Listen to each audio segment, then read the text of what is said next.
Insight Quarterly Magazine Issue 29 July to September 2023. Compiled and edited by Justin Phillips, Akanksha Verma.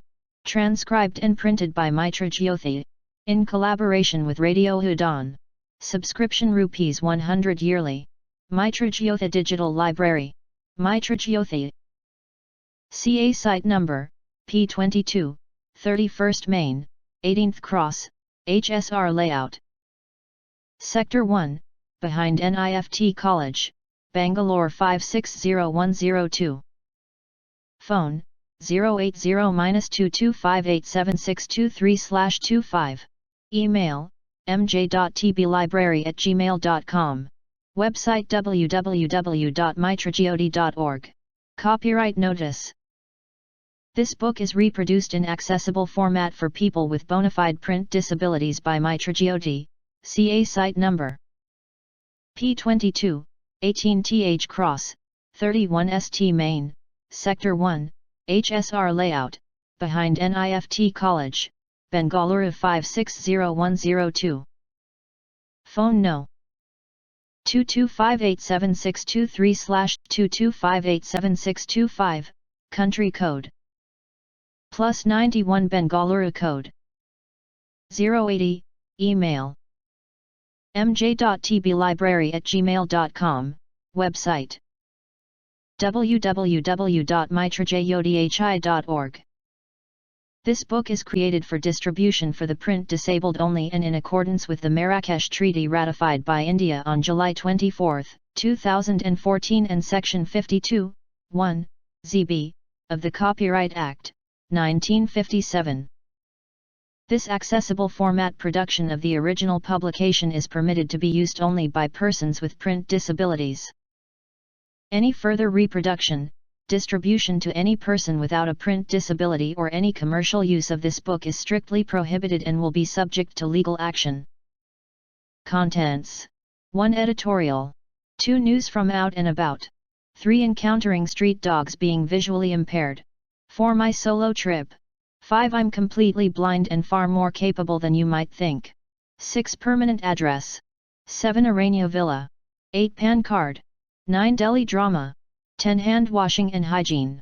11. MJ News July-September 2023. 12. Recipe. 13. News from Radio Udon. 1. Editorial. Dear readers, what a momentous period in our nation's history were the last 3 months.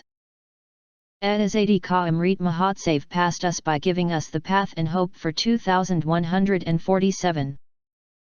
The new Parliament building, with its single or sceptre installed by PM, was dedicated to the nation. The new Parliament House was first used for official business on September 19, 2023 during the Parliament Special Session, with the name designation Parliament of India.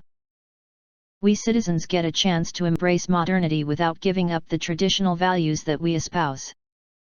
When the Chandrayaan-3 lander touched down at 6:04 p.m. on August 23, the whole country was over the moon, for we were on the moon, just the 4th country to do so. ISRO and all the scientists need a pat on the back for rising from the ashes in spite of bitter disappointments earlier. And India hosting the G20 summit was the icing on the cake. All the major leaders of the world descended on Delhi and deliberated on dainty dishes and multilateral decisions. The citizens of Delhi, however, had to face severe restrictions for a couple of days. All said and done, it is now the turn of the common man to celebrate his festivals, rejoice in his gains, or fight his battles. This edition has articles relating to travel, stories, hand washing, and blindness. Talking of G20, India was in the limelight 5 decades ago for the wrong reasons, which you will also read about. It is time to curl up and soak in the world of 6 dots. As always, your articles are welcome at any time. Wishing all of you a happy reading. Justin Phillips, Editor. 2. News from out and about. An Australian sailor who survived 2 months in the Pacific Ocean by eating raw fish and drinking rainwater is stable and very well, a doctor says. Sydney resident Tim Shattuck, 51, and his dog Bella left Mexico for French Polynesia in April, but their boat was damaged by a storm several weeks later. They were rescued by a trawler this week after a helicopter spotted them.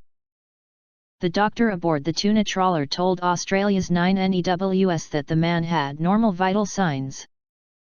Mr. Shattuck embarked on his more than 6,000 km long, 3,728 mile, voyage from Mexico's city of La Paz, but soon became stranded after his vessel's electronics were cut off by bad weather. It left the sailor and his dog drifting in the vast and hostile North Pacific Ocean, surviving on what he could catch. When they were finally found off Mexico's coast 2 months later, he was far leaner and sporting an overgrown beard.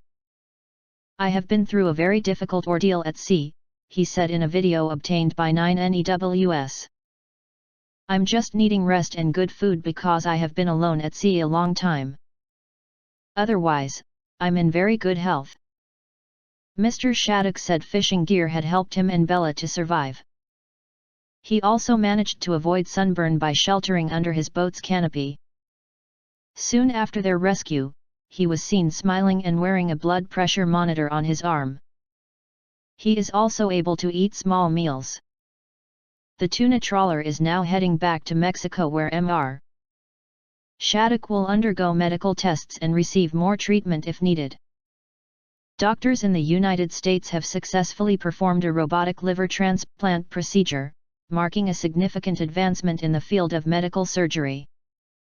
In May 2023, the inaugural transplantation of this kind was carried out by a surgical team from Washington University School of Medicine in St.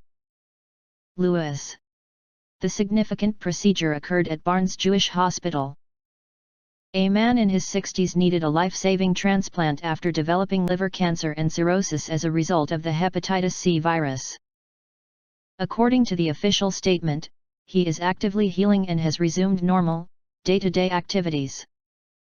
The transplant was a success. The operation went smoothly, the new liver started working right away, and the patient recovered without any surgical complications, said Adil Khan, MD, a transplant surgeon, who led the surgical team. Portsmouth, NH. AP, a New Hampshire man celebrating his birthday on the ocean with his 3 daughters captured video of something so rare that even marine scientists are jealous: 3 humpback whales leaping from the water in near-perfect unison. "It was such an uplifting thing to see. Just incredible," Robert Addy said. The Portsmouth man, now a home remodeler, spent decades on the water as a commercial fisherman in Massachusetts and Alaska. In that time, he said he's seen thousands of whales. But he never witnessed anything like Monday's whale encounter on a tuna fishing trip off Cape Cod. The excursion with his daughters was for his 59th birthday, as well as to celebrate his safe return from a humanitarian aid trip to Ukraine where he came under heavy artillery fire. During the fishing trip, he was trying to film some humpback whales about 300 yards, 275 meters, from their boat and was having no luck, until he got what he called a whale ballet. "A triple breach is unheard of and a synchronized triple breach is even rarer," he said. "It's once in a lifetime. Just very fortunate. I feel God shined down on me to allow me to capture that." To add to the thrill, seconds after the 3 whales breached and twisted through the air, a juvenile whale did the same thing. Whale experts later told Addy that the aerial maneuvers may have been an attempt to remove parasites or aid digestion. He has another theory. "I have a feeling that maybe they were teaching or training the younger whale." Those same experts also know how rare the spectacle was. "Even some of the whale experts that have reached out to me, they're all jealous because they've never seen it," Addy said. Researchers reverse hearing loss in mice. New research from the Institute of Psychiatry, Psychology and Neuroscience, IOPPN, at King's College London has successfully reversed hearing loss in mice. This proof-of-concept study suggests that gene therapy for this type of hearing loss in humans may be successful in the future. The research, published in Proceedings of the National Academy of Sciences, used a genetic approach to fix deafness in mice with a defective SPNS2 gene, restoring their hearing abilities in low and middle frequency ranges. Researchers say this proof-of-concept study suggests that hearing impairment resulting from reduced gene activity may be reversible. Over half of adults in their 70s experience significant hearing loss. Impaired hearing is associated with an increased likelihood of experiencing depression and cognitive decline, as well as being a major predictor of dementia. While hearing aids and cochlear implants may be useful, they do not restore normal hearing function, and neither do they halt disease progression in the ear. There is a significant unmet need for medical approaches that slow down or reverse hearing loss. Researchers in this study bred mice with an inactive SPNS2 gene. Mice were then provided with a special enzyme at differing ages to activate the gene, after which their hearing improved. This was found to be most effective when SPNS2 was activated at a young age, with the positive effects of gene activation becoming less potent the longer the researchers waited to provide the intervention. Degenerative diseases such as progressive hearing loss are often believed to be irreversible, but we have shown that at least one type of inner ear dysfunction can be reversed. We used a genetic method to show this reversal as a proof of concept in mice, but the positive results should encourage research into methods like gene therapy or drugs to reactivate hearing in people with a similar type of hearing loss. Professor Karen Steele, Professor of Sensory Function at King's IOPPN and the study's senior author, Dr. Elisa Martel-Letty, the study's first author from King's IOPPN, said, "Seeing the once deaf mice respond to sounds after treatment was truly thrilling. It was a pivotal moment, demonstrating the tangible potential to reverse hearing loss caused by defective genes. This groundbreaking proof-of-concept study unlocks new possibilities for future research, sparking hope for the development of treatments for hearing loss."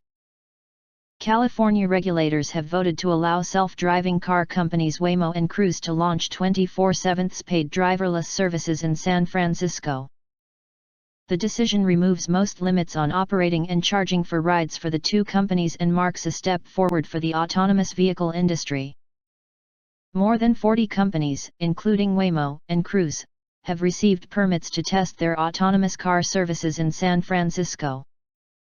Waymo, owned by Alphabet, Google, currently operates 250 autonomous vehicles, while Cruise, owned by General Motors, operates 100 during the day and 300 at night. Officials in San Francisco have argued that self-driving cars disrupt traffic, bus routes, and emergency scenes. Cruise said it recorded 177 incidents in which it had to retrieve a stalled robotaxi during roughly the first 6 months of this year, while Waymo said it recorded 58 such incidents during a similar time frame. Canberra, Australia, AP. A neurosurgeon investigating a woman's mystery symptoms in an Australian hospital says she plucked a wriggling worm from the patient's brain. Surgeon Harry Priya Bandy was performing a biopsy through a hole in the 64-year-old patient's skull at Canberra Hospital last year when she used forceps to pull out the parasite, which measured 8 centimeters, or 3 inches. "I just thought, what is that? It doesn't make any sense. But it's alive and moving," Bandy was quoted Tuesday in the Canberra Times newspaper. "It continued to move with vigor.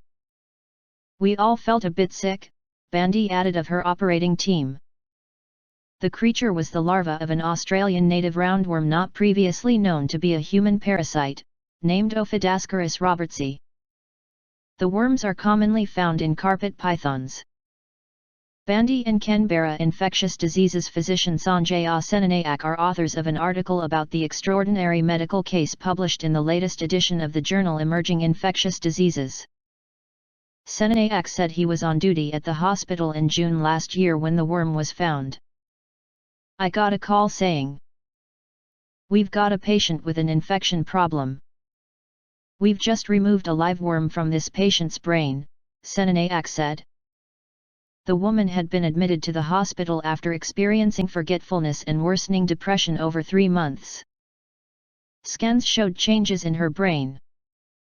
A year earlier, she had been admitted to her local hospital in southeast New South Wales state with symptoms including abdominal pain, diarrhea, a dry cough and night sweats.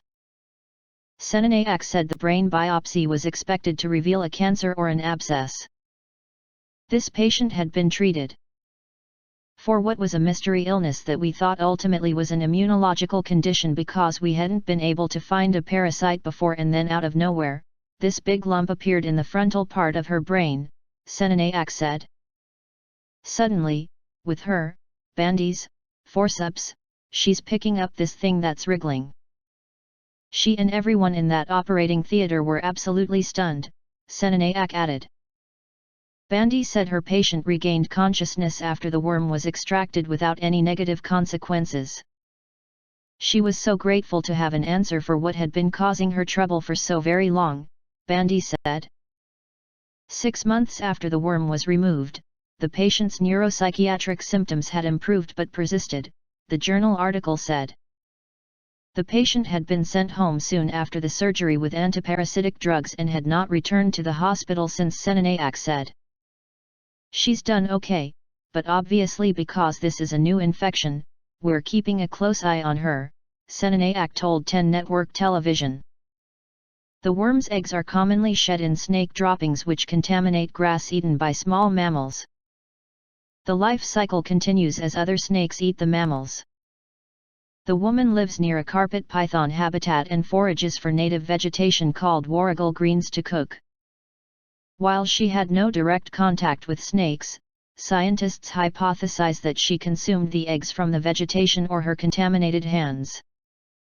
Wellington, New Zealand, AP, an Australian who fell ill at a remote Antarctic base is returning home on an icebreaker following a daunting mission to rescue him, authorities said Tuesday.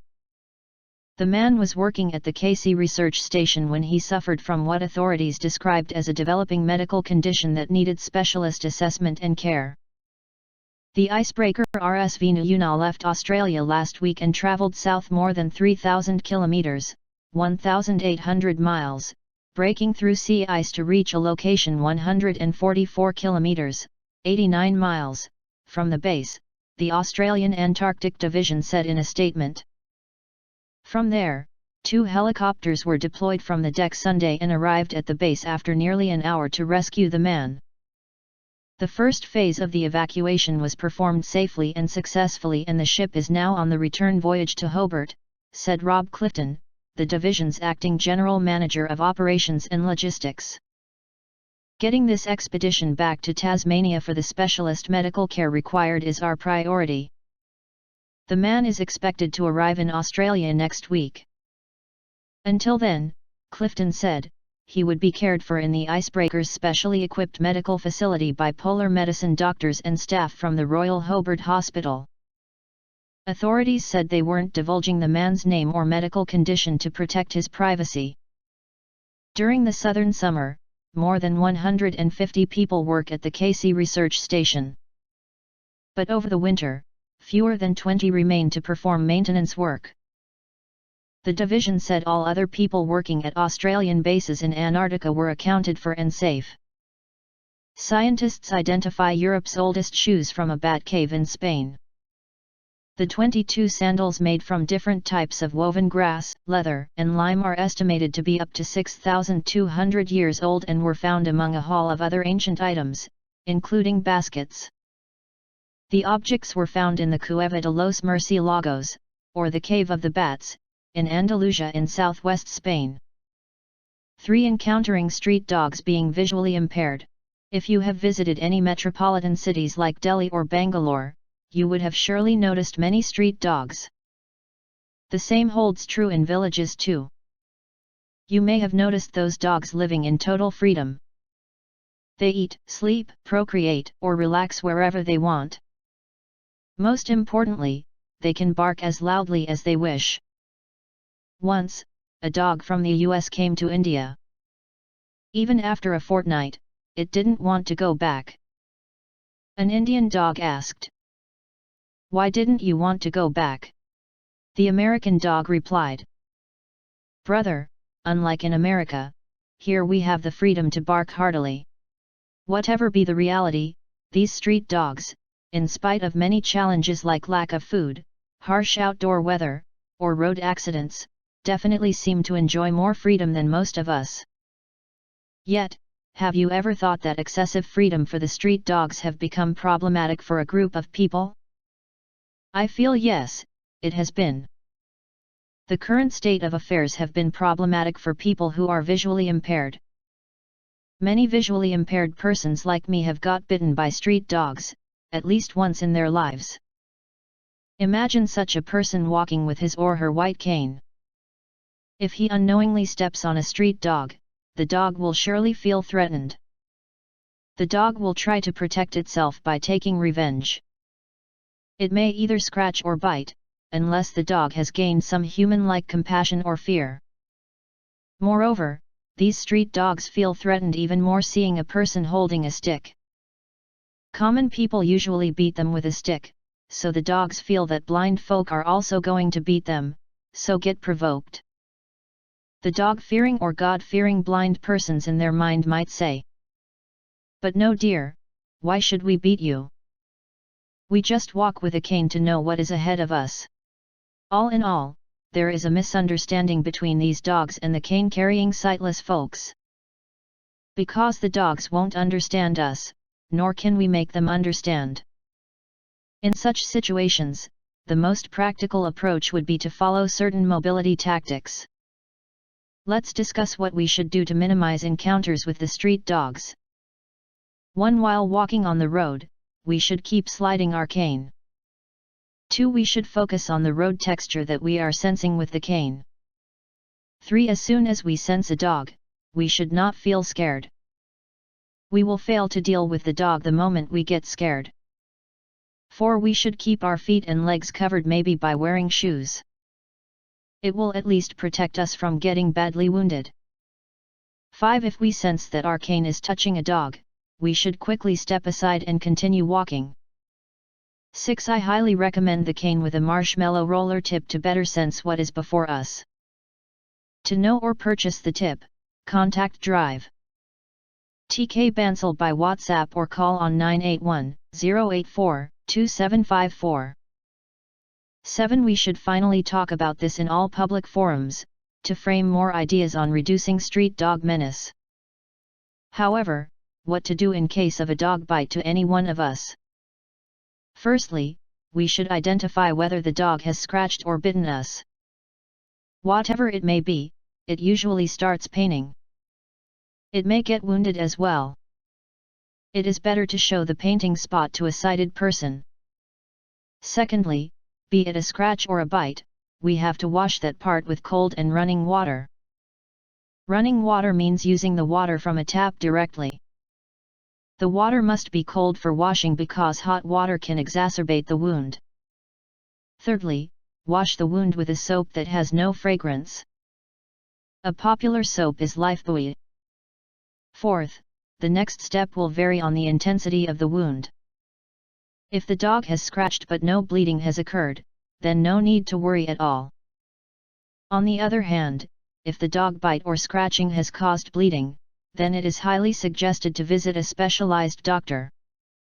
Apart from these, it is always better to take a tetanus first if it is bleeding or even paining. To summarize, wash the wound with running water and soap, visit a doctor, or at least a first aid center, and apply all the mobility tactics that we have reviewed. These tips might come in handy in reducing human-animal interaction on the road. Suman Gayan is a student studying MSW in APU. For my solo trip, I was planning to explore Rajasthan for quite a while. At last, I decided to explore it on my own alone.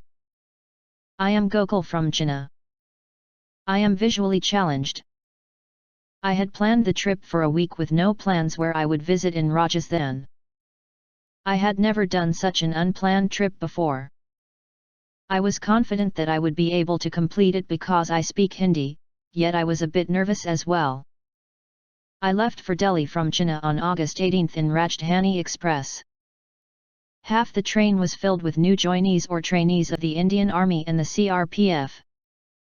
The cab driver had dropped me off at the entrance. As I was walking, I asked a person where Rajdhani Express was standing. Fortunately, he too had to board the same train. He was a new joinee in the Indian Army. I asked him about the training and exams he had to undergo, and he in turn asked me about my challenges and how I even thought of going on a solo trip. I met another family who were going to Delhi. I spoke to them and other CO passengers. I figured out where the washroom and the dustbins were in our coach. There are only 3 things you can do in Rajdhani: eat the food they serve, sleep, or talk to other passengers. 28 hours felt like 28 minutes and I reached Delhi on August 19 at 10:30 am. It started drizzling just after I got down from the train. I had never been in Delhi when it was raining. My plan was to rest for some time and start my journey to Rajasthan. As I was walking to the exit, 2 pickpockets offered to help me. I could sense that something was not well with them from the way they spoke among themselves. I tried to walk fast in the bustling Nizamuddin railway station, but they kept following me. Another man helped me to get an auto from the prepaid stand to my relief. I got down at Sarakal Khan metro station and boarded a metro to New Delhi. The Delhi Metro had staff dedicated exclusively to helping persons with disability. I was escorted from the ticket counter to the metro. When I got down to New Delhi, a staff from that station arrived to escort me outside the metro station. The experience was just amazing. I booked a room and rested till evening. At around 8 p.m., I left for Jaipur. I reached by 4 am and caught an auto to go to the backpackers' villa, where I had booked a dormitory online. Seeing me, the receptionist was a bit shocked because I had arrived there at 5 am and also because I couldn't see. He asked me how I would explore Jaipur on my own. I said, when you are there, why should I worry? He smiled and gave me a dorm. I rested for a while and had breakfast and started exploring Jaipur's forts by bus. Google Maps showed the bus routes for all the forts in Jaipur. Since it was a Sunday, all the places were crowded and I got a lot of help. The tourists and the guides tried to explain the forts to me as much as they could. I finished exploring Jaipur and returned back to my dorm in the evening. That night, I boarded a bus to Jodhpur. I had booked a hostel but the auto driver couldn't find it. The contact number provided also was not reachable. After searching for almost an hour, the auto driver suggested I stay in Hosteler, a famous chain of hostels. I stayed in a dorm with 6 beds. All the staff and the occupants of the hostel were really kind and helpful.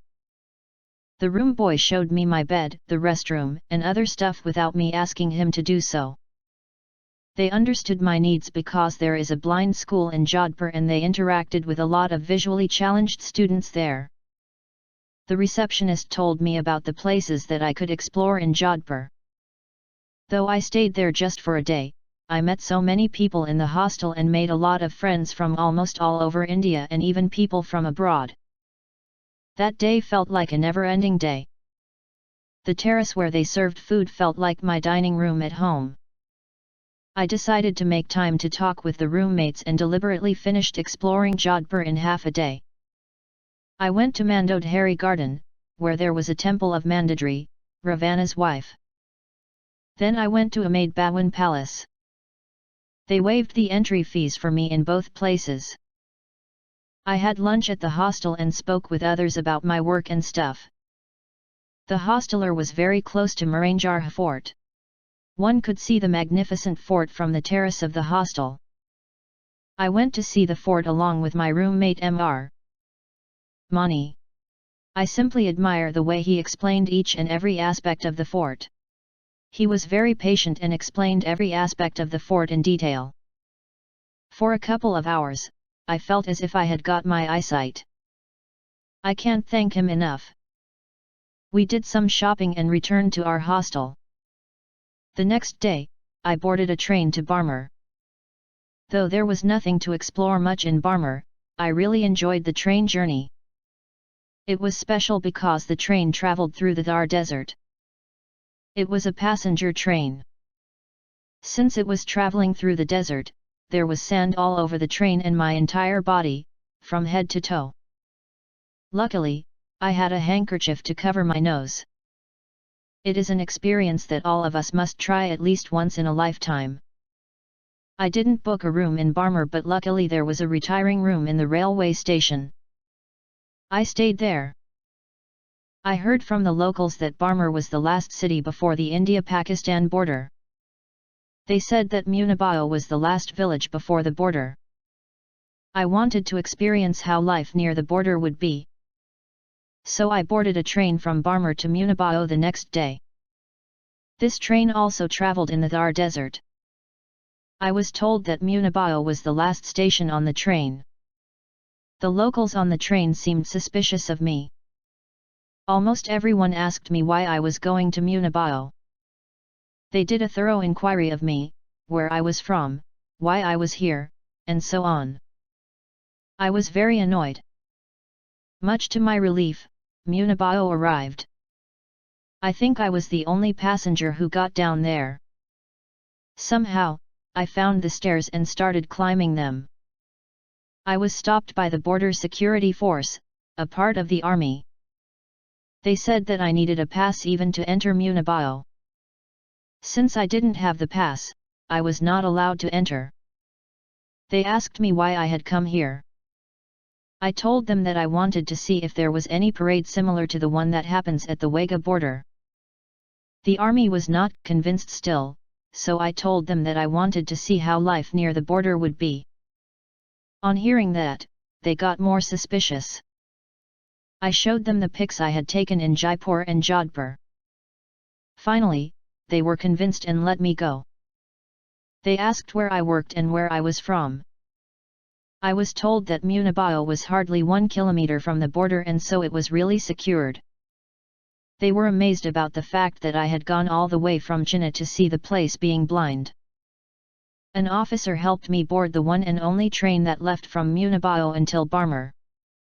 He asked me not to get down at any station in the middle. He said if the police catch me, I may be in trouble. Till the time I was with the army, I was very tense, but somehow I appeared to be calm. Once I reached Barmer, I decided to go to Jaisalmer. Without even having lunch, I left for Jaisalmer.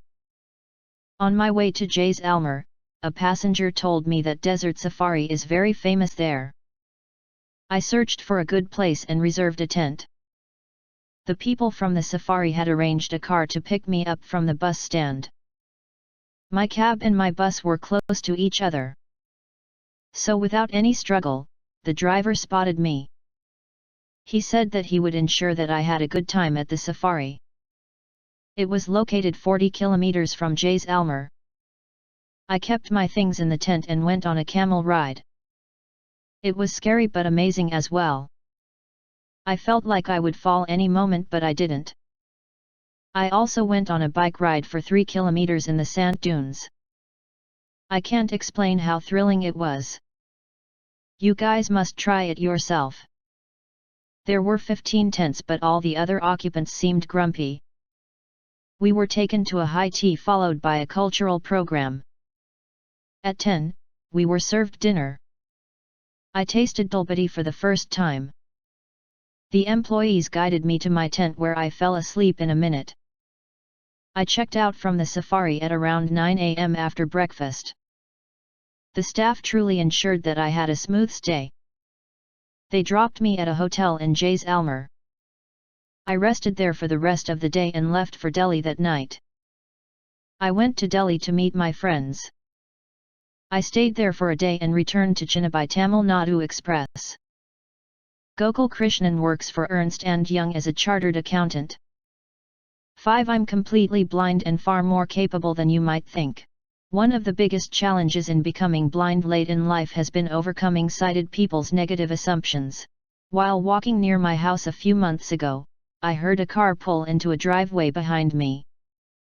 The driver stuck his head out the window and, sounding concerned, asked, "Are you okay?" This seemed to me a strange question to ask an adult who was simply walking down the street. But you might think otherwise when you learn that I was using a white cane. I have been completely blind for several years. After a series of eye surgeries and the development of glaucoma, I started to lose my vision in early 2017. I stopped driving later that year.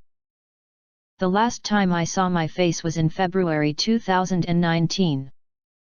By the end of that year, I could see nothing but some color and a few specks of light. And I soon lost even that.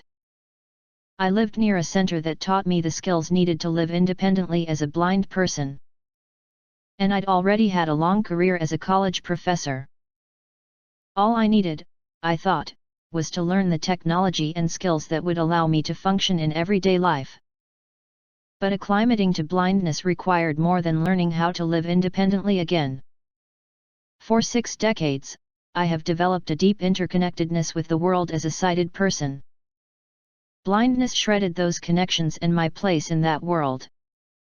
Especially disruptive were the sudden and striking changes in my interactions with others. Strangers often seemed anxious around me.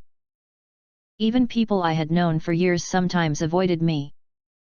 Other blind people told me of family members who were embarrassed by their blindness. Blindness, people believed, would lead to dependence on others and a markedly reduced quality of life. The transformation of my social interactions triggered profound changes in how I related to others and how I viewed myself. I often felt as if I had been plopped down into an alien world.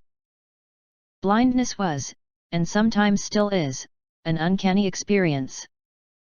But it is also an invaluable teacher. Losing something as central to human experience as a vision has taught me much about myself. Of all the ills and imperfections of humankind, blindness is the most universally dreaded, Francis Kessler wrote in The Unseen Minority. A Social History of Blindness in the United States, 1976. More recently, almost half of the respondents to a major survey believed that vision loss would have a greater effect on their day-to-day life than the loss of hearing, memory, speech, or a limb. Blindness, they believed, would lead to dependence on others and a markedly reduced quality of life. Such fears surely fuel people's reactions to me. My blindness is the first thing that others notice when they meet me, and they soon begin asking questions about it. How did you go blind? Who takes care of you? Some even express heartfelt sympathy for my plight. I am so sorry this happened to you.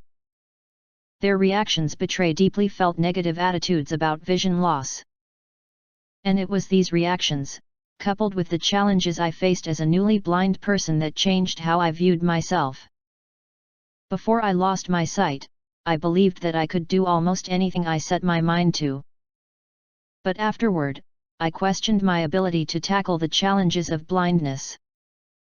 It was at this point that I focused my efforts on developing a positive identity as a blind person. The first step in developing a positive disability identity was to understand that blindness is not, by itself, a disability.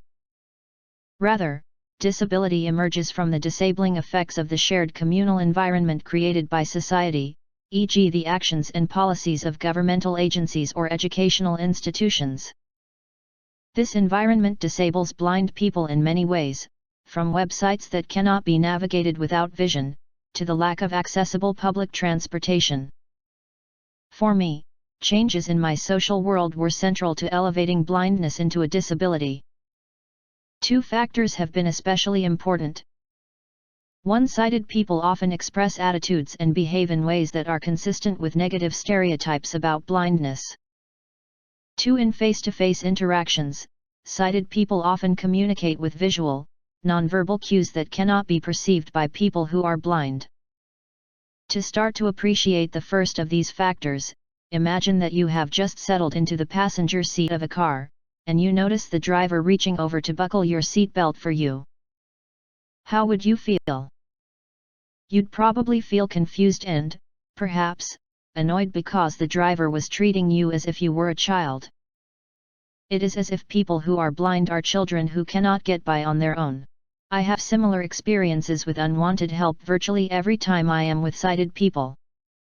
For example, earlier this year, I had food delivered to my house. I was standing in my driveway when the delivery person handed me the food. I turned to walk back to my door and quickly realized that I had not turned far enough. Suddenly, I felt a hand on each shoulder. The delivery person, without asking, began pushing me towards the door. Of course, I needed no help. I had done this hundreds of times before. Two stereotypes motivate the unneeded help often provided by sighted people. Blindness is equated with incompetence and helplessness, as if people who are blind are children who cannot get by on their own. These negative attitudes underlie biased behavior, of which people can be conscious or unconscious. In some cases, the bias arises from ignorance and a failure of imagination. People assume that, if they use vision to do something, it is not possible to do it in other ways. For example, late last year, I enrolled in an online course for medical communicators that taught how to format documents for publication. The course consisted of videos that contained some PowerPoint slides. I asked the instructor if the slides were available for download so that I could read them with my screen reader. She answered no, and added, "Blind people can't do this work anyways." However, I knew of several blind and visually impaired medical communicators who were successfully performing similar work. Given negative attitudes such as this instructor's, it should come as no surprise that people who are blind are employed at rates much lower than people with sight. Some forms of biased behavior are more difficult to recognize as such because they appear to be kind or helpful. For example, when people learn that I cook my meals and clean my house, they sometimes tell me, "You are so inspiring." Although this response is intended to be a gracious one, it is likely informed by the belief that most people who are blind are incapable of performing everyday activities. Again, these negative attitudes create obstacles for those seeking employment or an education. I try to educate others about the effectiveness of training people who are blind to successfully perform everyday activities. My efforts have met with mixed success. Even when I show someone a meal I've prepared, for example, they may remain unconvinced that I can perform other simple tasks, such as washing the floor. Negative stereotypes about the incompetence and helplessness of those of us who are blind seem to be deeply ingrained in many people. Sighted friends sometimes smile and wave reflexively, even though I cannot see their facial expressions or hand gestures. Some research, however, indicates that significant change in the attitudes of sighted people can occur when they work closely and cooperatively with blind people to complete a complex project. This result suggests that, as more blind people are given access to educational programs and enter the professional workforce, negative attitudes about blindness could decrease. As social animals, we humans must constantly adjust our behavior to the ever-changing behavior of others. We adapt through perspective taking. We try to see the world through others' eyes, so to speak. Perspective taking allows us to infer the intentions, beliefs, and emotions of others. We make these inferences partly by listening to what others say and also how they say it. In short, we attend to their verbal utterances as well as the nonverbal cues that clarify and enhance their meaning. Yet face-to-face interactions are often dominated by visual nonverbal cues. For example, when seeing me, sighted friends sometimes smile and wave reflexively, even though I cannot see their facial expressions or hand gestures. Because these visual cues are well-learned habits, they can occur automatically, without thought. Some time ago, a coworker greeted me at a meeting with an outstretched hand. I found out later that he was offended when I did not shake it, though, of course, I could not see it. Aside from greetings, nonverbal cues help to regulate turn-taking and other aspects of face-to-face conversations. These cues include changes in eye gaze, hand gestures, facial expressions, head movements, and speech pitch and tempo. Many of these cues are visual. Recently, I attended my daughter's wedding. The reception dinner was noisy and the table I sat at had several conversations going on at the same time. This situation made the use of auditory and nonverbal cues virtually impossible. I occasionally tried to enter a conversation but without much success. Blindness has enabled me to explore new ways of being human. When I converse with other blind people, the inability to see visual nonverbal cues presents no difficulties because we know to use auditory cues. We might, for example, say I have my hand out when we want to shake hands. Thus, when speaking with sighted people, I try to encourage them to use more auditory cues. If I am unsure that someone is addressing me, I may ask, "Were you talking to me?" This strategy can sometimes make a conversation feel awkward, which might put an end to it. But sighted people with sufficient empathy and motivation will realize that they need to use more auditory cues. Some of the changes in my social world that triggered a psychological upheaval seem analogous to the adolescent identity crises, first described by Erik Erikson in the 1960s. My own crisis prompted me to focus my efforts on developing a positive disability identity. I was helped in this process by getting to know other blind people who were successful in their personal and professional lives. My observations of these people helped me to realize that our collective social environment disables blind people when it fails to provide accommodations that allow us to participate fully in everyday life. My disability identity includes the view that blindness is an inability. It is a condition that, in many ways, enables me. Blindness has enabled me to explore new ways of being human. It opened a new world that I would never have known if I had retained my vision. My world now includes many new people who have taught me much about living with blindness. The help I received from these new relationships made me realize how important it is for people with disabilities to help each other, which led me to become involved with others who advocate for people with disabilities. I also am exploring new areas of learning that focus on disability advocacy. For instance, I have been learning how to create accessible online environments and have begun to teach others how to do this. I wish to continue my career as an adult educator in the behavioral and biological sciences. I have been moving into the field of freelance science and health writing and also publishing articles focused on disability advocacy, such as this one. With every passing day, my disability identity grows stronger and I feel increasingly able to tackle the challenges of blindness, including the social ones. I wear my blind identity proudly. Jeffrey Ricker. 6 Permanent address. Our joint family home housed 14 of us from ages 5 to 95 years. Today I watch both the houses abandoned and nature taking over the garden my mother used to tend for hours every day. The jamun, the drumstick, a few ashok, neem, and people have survived, but all beauty is both transient and fragile and the law of entropy powerful. The lovely flowers of myriad colors are all gone. I wonder what happened to the peacock family that came every day and ate from my mom's hand. The bulbul, the sparrows, the parrots, spotted flycatchers, cuckoos, a huge troop of monkeys that once in a month would upset the order of the place. Once people leave, a home becomes a house. Initially, I didn't feel like selling and now I don't feel like going. Time has taken away 10 of its 14 occupants. I walk around our neighborhood and see a similar fate befitting so many homes, once full of life, now replaced or lying still. Why do we stretch and stress to build houses? In most cases, our kids won't need it or worse, fight tooth and nail over it.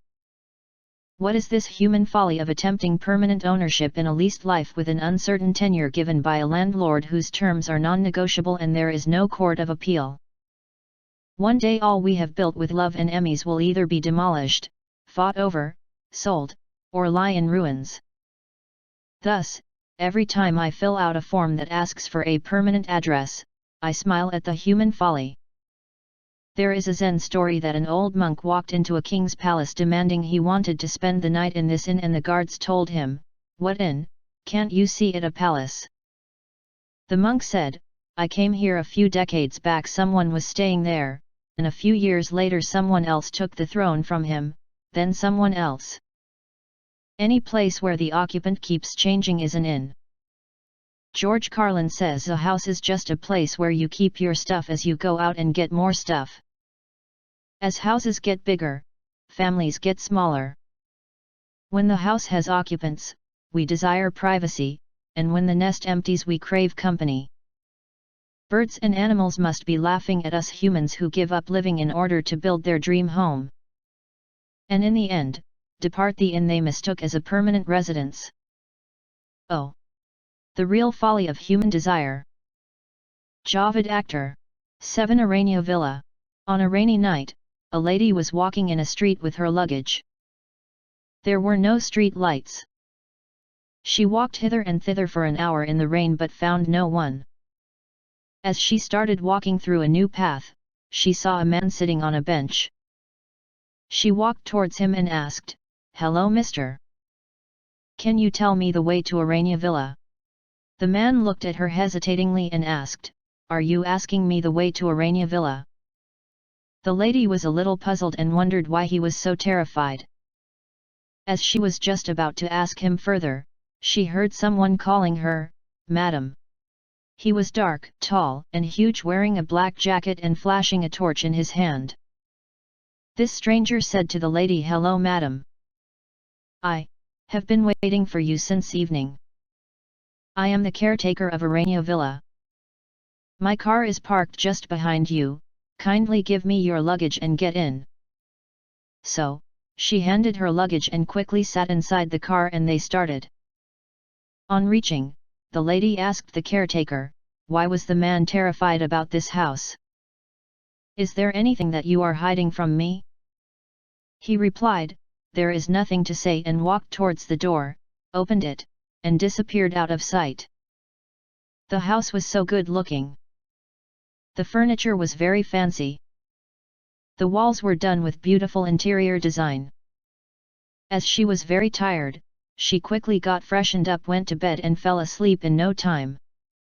Around 3 a.m., suddenly she woke up with a start as she heard a creepy laughing voice near her ear. It was a bone-chilling laugh of a girl around 16 or 17 years of age. She could sense it very clearly but could see no one. The voice became louder and louder from either side of her room. She started shivering out of fear, and her body became as cold as ice. Her bed lamp started flickering. She slowly walked towards the lamp and switched it off. As soon as she switched it off, she heard someone walking down the stairs. Running out of her room, she wanted to confront whoever was there but could find no one.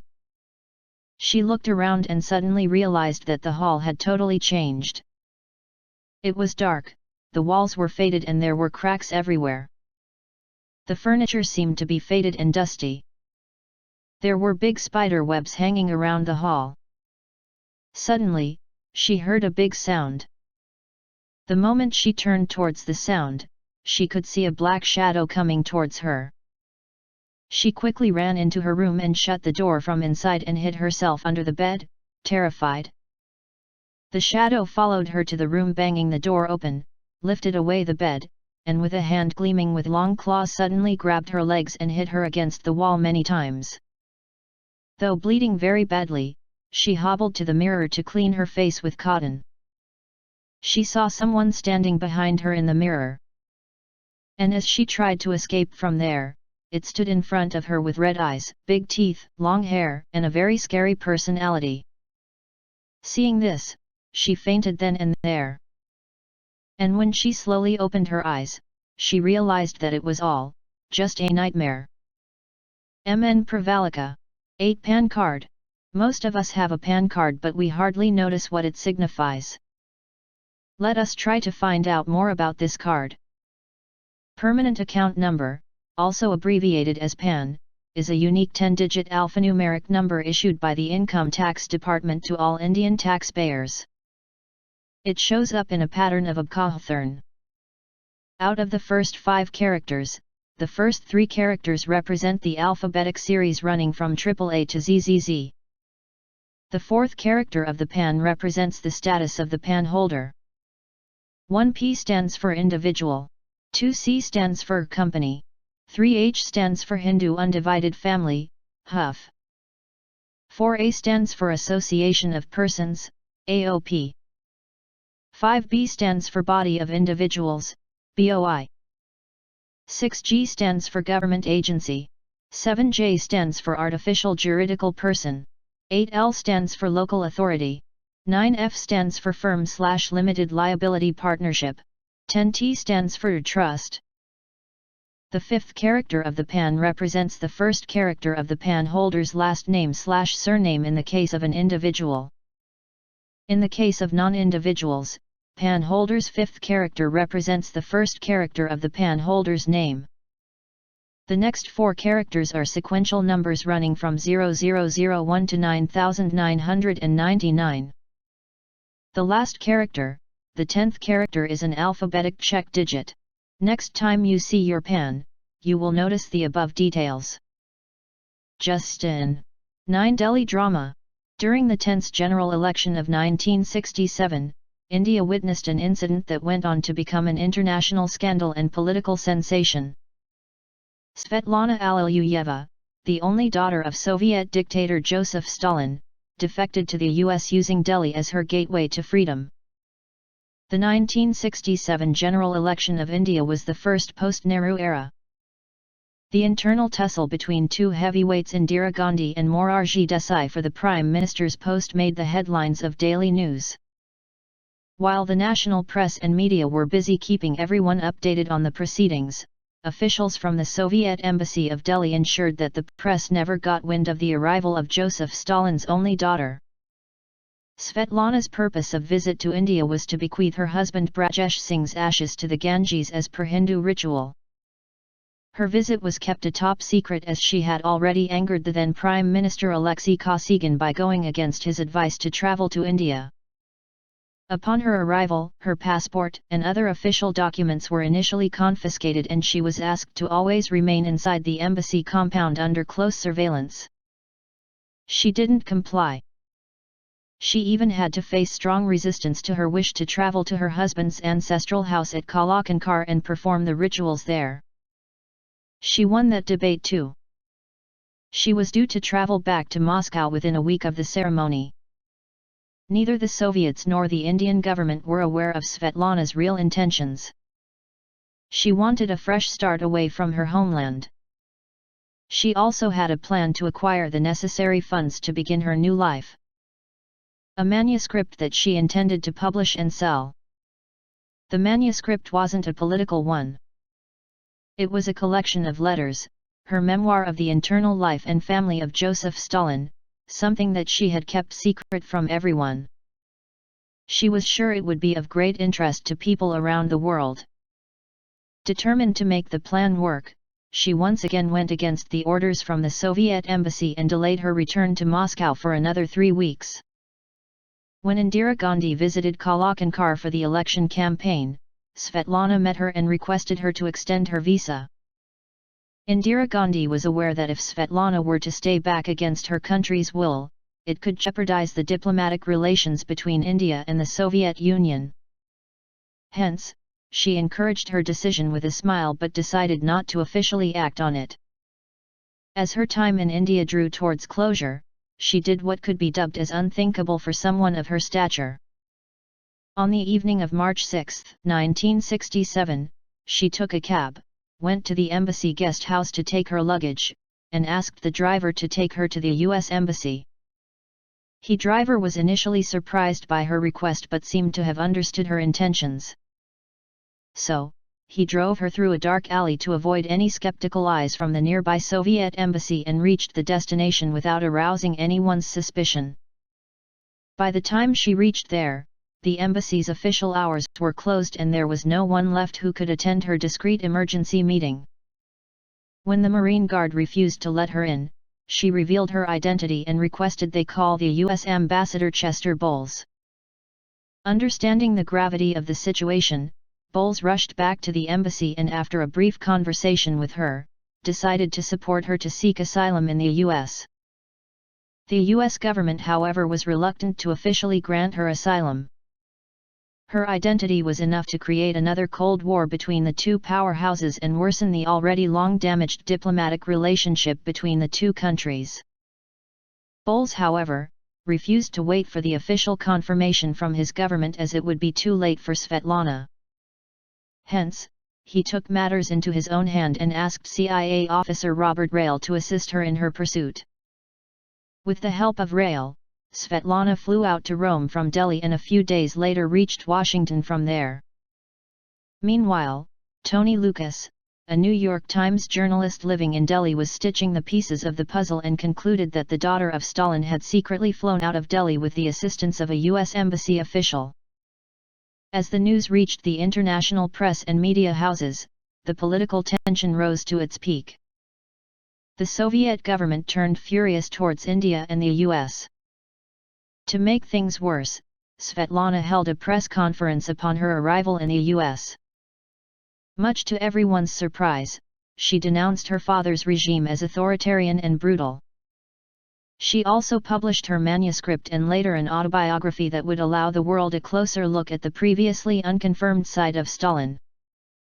The incident will probably remain as one of the most infamous international scandals where a communist sympathizer sought asylum to the US and exposed one of their greatest leaders in history, and fascinatingly the capital city of India became the gateway to all of this. Source: Sullivan, Rosemary. Stalin's Daughter. The Extraordinary and Tumultuous Life of Svetlana Alliluyeva. Harper Perennial. 10. Hand washing and hygiene. The COVID pandemic brought to the fore the utmost importance of the indispensable, indisputable, and essential need to keep hands clean at all times. It also brought about the realization that the general public needs to be instructed about the correct way to clean their hands effectively. I recall Akashvani doing a great job of this, through its daily broadcasts. How important is hand washing? The world found it necessary to designate a day as a global hand wash day. Hand washing is an essential ritual as a part of daily self-care activities in a civilized society. It protects the hand washers from a great number of infections and prevents transferring them to our fellow beings. Clean hands also make us presentable and acceptable in society. So also to ourselves. Did you know? You can catch a common cold by just touching your nose after touching a surface, which has been touched by a person infected with a cold, who touched it after touching his nose. So our tradition of washing hands and feet on coming home from outside, makes sense, does it not? Elevator buttons, doorbell buttons, door knockers and latches, handles, etc. are also responsible for spreading infectious diseases. So wash your hands, especially before handling food, cooking, or eating. Physicians, surgeons, dentists, nurses and other paramedical staff all wash their hands thoroughly after every patient and treatment procedure. How should one wash hands? Just as water and toothpaste are required for cleaning teeth and gums, both water and soap are necessary for a satisfactory hand wash and to have a correct or effective procedure spelled out. Consider yourself lucky if you have running water. Water can dissolve a great number of substances, so is an ideal cleaner. Soap removes stickiness, grease, and germs. Just holding hands under running water for a couple of seconds does not clean them. At least a minute needs to be spent to achieve this. First of all, open the tap to get a streamlined flow of water. This means there is a steady flow downward only. If this is not done, a lot of water is wasted in all directions, also wetting the person and the surroundings. Rub hands against each other under the streamlined running water and remove any particles sticking to them. Then close the tap and apply soap to all areas of your hands including the web spaces between fingers and your nails. Rub the fingertips of both hands against their opposite palm. Interlock all fingers of both hands and rub all web spaces. Rub all areas front and back, against each other, and also rub each nail. Now open the tap and wash off the applied soap thoroughly from all areas. When this is a habit, we do it automatically and very easily. Dry hands on a clean napkin. So, let's continue to lather, rinse thoroughly, and maintain this essential habit because, in the end, clean hands pave the way for a healthier, happier future for us all. Do not keep water running continuously while you are applying soap to the hands, brushing teeth, or are shaving beard. Open tap only when required for washing. It is the duty of every citizen to not waste natural resources and to conserve them lest the running tap dries. We need to preserve water in order to preserve our lives, and we need to wash our hands in order to preserve good health and consequently life. This is meant to increase awareness where required and for instructing school children. Clean hands make you presentable and acceptable in civil society besides making oneself comfortable with a feeling of confidence. Let me end with a rhyme. Though invisible, a God does exist, most do bet. Where invisible creatures too exist, they may take away your breath. In a world where cleanliness truly is next to godliness, remember that the simplest act of washing your hands can be a powerful shield against disease, a testament to personal hygiene, and a step towards a healthier, happier future for us all. Vinaya Bal. 11 MJ News July-September 2023. Mitra Jyothi was honored to welcome a group of 13 enthusiastic employees from Accenture on August 5, 2023, as part of their impactful CSR initiative. With open hearts and a strong desire to make a positive difference, these remarkable individuals delved into the world of visually impaired individuals, eager to understand their challenges and find ways to contribute to their journey. During their visit, our guests were taken on an eye-opening sensitizing module and tour of the Mitra Jyothi Rehabilitation Center. They witnessed firsthand the incredible array of programs and services that empower visually impaired individuals to conquer their day-to-day challenges with resilience and grace. The dedication and warmth of our team left them amazed as they learned about the comprehensive support system that Mitra Jyothi offers, enabling our inmates to lead lives filled with purpose and fulfillment. 35 BSW, Bachelor of Social Work, final year students from Don Bosco Arts and Science College, Kannur, embarked on an enlightening expedition to Mitra Jyothi on August 16, 2023. During their captivating visit, the students had the incredible chance to immerse themselves in the diverse activities of Mitra Jyothi. From enhancing their understanding of empowerment initiatives to witnessing the impact of dedicated teamwork, this experience has left an indelible mark on their educational journey. The exposure gained from this visit is more than just knowledge, it's an inspiration that ignites a passion for creating positive change in the world. These future social workers are now equipped with a broader perspective that will drive them to excel in their forthcoming careers. Engaging with the Mitra Jyothi team was a treasured opportunity that allowed the students to glean insights, ask questions, and forge meaningful connections. The stories shared and lessons learned have planted the seeds for a future filled with purposeful impact. Cheers to the power of exploration, interaction, and collaboration. Let's celebrate these budding social workers as they take their steps towards making a difference in the lives of others. A day of fun, friendship, and inclusion. On August 19, 2023, the spirit of togetherness shone brightly as the students of ICAT Design and Media College joined hands to spread smiles with Mitra Jyothi's visually impaired beneficiaries. From handmade friendship bands to games and music, the day was a beautiful tapestry of joy and connection. At St. John's Medical College, Bengaluru, the third-year MBBS students don't just learn from textbooks. They immerse themselves in real-world experiences.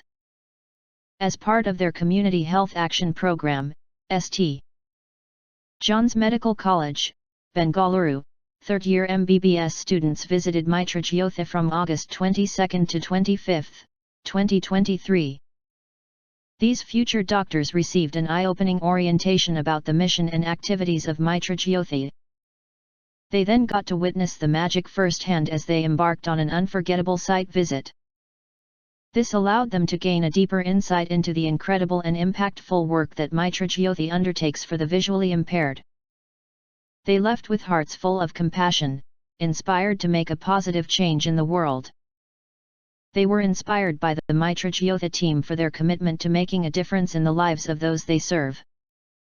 On 2 September 2023, Mitra Jyothi beneficiaries were treated to a heartwarming and inclusive experience during their visit to ISBR Bangalore. Visually impaired beneficiaries were led to the cafeteria by individual student volunteers.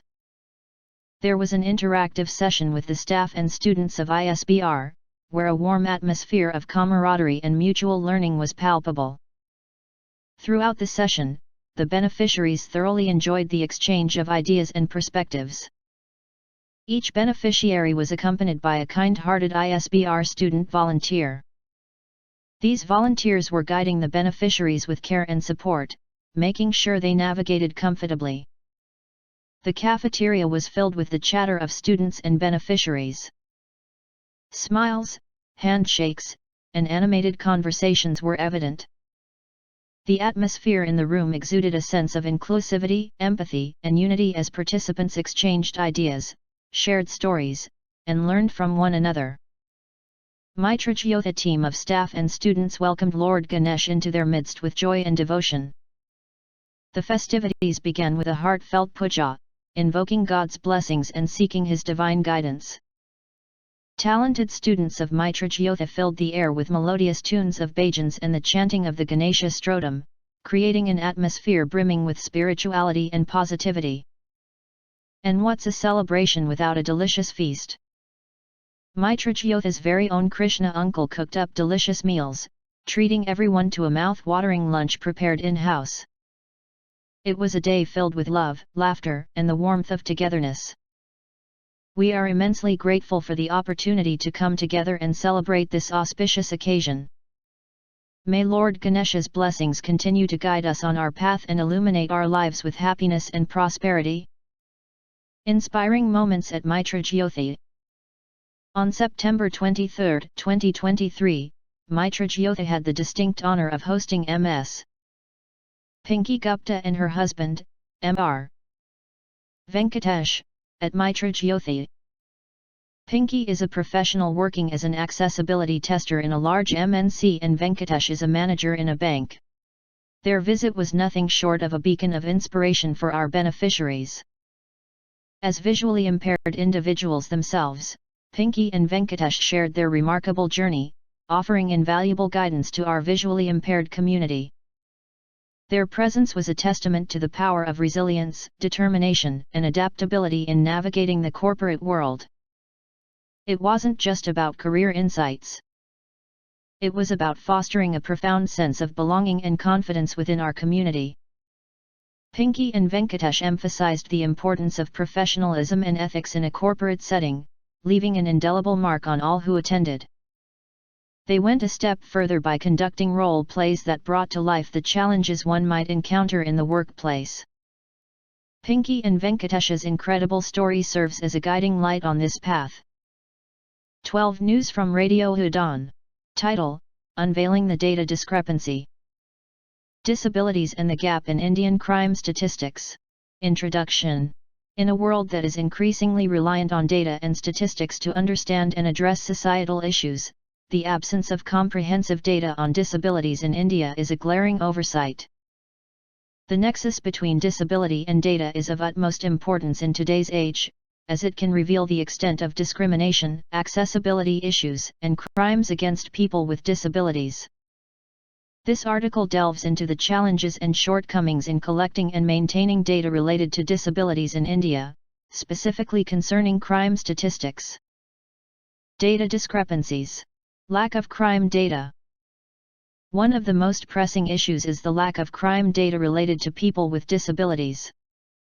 India's crime statistics, while extensive in many regards, contain a significant blind spot when it comes to crimes committed against or by people with disabilities. This omission makes it difficult to comprehend the true extent of issues faced by this marginalized group. National Women's Commission. The National Women's Commission, a vital institution for addressing gender-based crimes, maintains very limited data regarding crimes against disabled women. This narrow focus not only marginalizes disabled women but also contributes to a skewed understanding of the issues they face. Human Rights Commission. Even the Human Rights Commission, tasked with protecting the rights of all citizens, lacks comprehensive data on people with disabilities. This is a stark omission, considering that the Commission should be at the forefront of advocating for disabled individuals. For records. A peculiar aspect of the problem is the absence of a specific column in First Information Reports, FIR, to denote whether an individual involved in a criminal case is disabled. While there is a column for identifying disabled individuals as accused, there is none for victims. This oversight can result in a lack of accurate data about crimes committed against disabled individuals. Implications. The lack of data and inconsistencies in the existing data have significant implications for India's disabled population. Underreporting. Without accurate data, it is challenging to ascertain the true scale of crimes against disabled individuals. This can lead to underreporting and insufficient attention to the issues they face. Inadequate policy formulation. Policymaking and resource allocation depend on data. The absence of robust data on disabilities can hinder the development of effective policies, hindering progress in addressing the challenges faced by disabled individuals. Stigmatization. The absence of data perpetuates the marginalization and stigmatization of disabled individuals. It sends a message that their experiences and rights are not considered important enough to be recorded. Access to justice. Disabled individuals who experience crimes may find it difficult to access justice due to the lack of adequate data, specialized support, and awareness among law enforcement agencies. Steps towards inclusion. Addressing this data gap is essential for creating an inclusive and equitable society for disabled individuals in India. Here are some steps that can be taken. Data collection reforms. Introduce reforms in data collection mechanisms to include comprehensive information about disabilities in all relevant statistics, including crime data. Sensitization. Train law enforcement agencies, government officials, and data collectors on the importance of including data related to disabilities and create a stigma-free environment. Collaboration. Collaborate with disability rights organizations and advocacy groups to bridge the data gap and provide a voice to disabled individuals. Policy re-evaluation. Re-evaluate existing policies and create new ones that take into account the specific needs and challenges faced by people with disabilities. Conclusion. Addressing the data gap related to disabilities in India, particularly in crime statistics, is an urgent and necessary step towards creating a more inclusive and just society. Data is the foundation upon which effective policies and interventions are built, and the absence of such data perpetuates the marginalization of disabled individuals. It is high time that India recognizes the importance of collecting accurate data related to disabilities, ensuring that every individual, regardless of their abilities, is counted and their rights protected. Danish Mahajan, founder. Radio Don. 13 Recipe. A simple tawa sandwich, also known as a grilled sandwich, is a quick and delicious snack that can be prepared on a stovetop griddle or tawa. Here's a basic recipe for making a tawa sandwich. Ingredients: 4 slices of bread, 2 to 3 tablespoons of butter, 1/2 cup of mixed vegetable filling. You can use a mixture of finely chopped vegetables like onions, tomatoes, bell peppers, and boiled potatoes, 1/4 cup of grated cheese, optional, green chutney or ketchup, as desired, salt and pepper to taste, chaat masala, optional, butter for greasing. Instructions. Step 1. Prepare the vegetable filling. Heat a little oil or butter in a pan and sauté the mixed vegetables until they are soft and cooked. Season with a pinch of salt and pepper. You can add a dash of chaat masala for extra flavor if you like. Set the filling aside. Step 2. Assemble the sandwich. Take 2 slices of bread and spread a little green chutney or ketchup on each slice. Place a portion of the vegetable filling evenly on one of the slices. If you're using cheese, sprinkle a portion of grated cheese over the filling. Step 3. Create the sandwich. Place the other slice of bread on top, chutney side down, to form a sandwich. Step 4. Grill on tawa. Heat a tawa, griddle, or a non-stick pan on medium-low heat. Add a little butter to the tawa and let it melt. Place the sandwich on the tawa and press it gently with a spatula. Cook for a few minutes until the bottom slice turns golden brown. Carefully flip the sandwich and cook the other side until it gets a little crisp and the cheese, if used, is melted. Step 5. Serve. Remove the tawa sandwich from the heat, cut it diagonally into 2 halves, and serve hot. Feel free to customize your tawa sandwich with your favorite fillings, such as boiled eggs, paneer, or any other ingredient of your choice. Tawa sandwiches are versatile and can be adapted to your taste. Enjoy your homemade tawa sandwich as a quick and satisfying snack.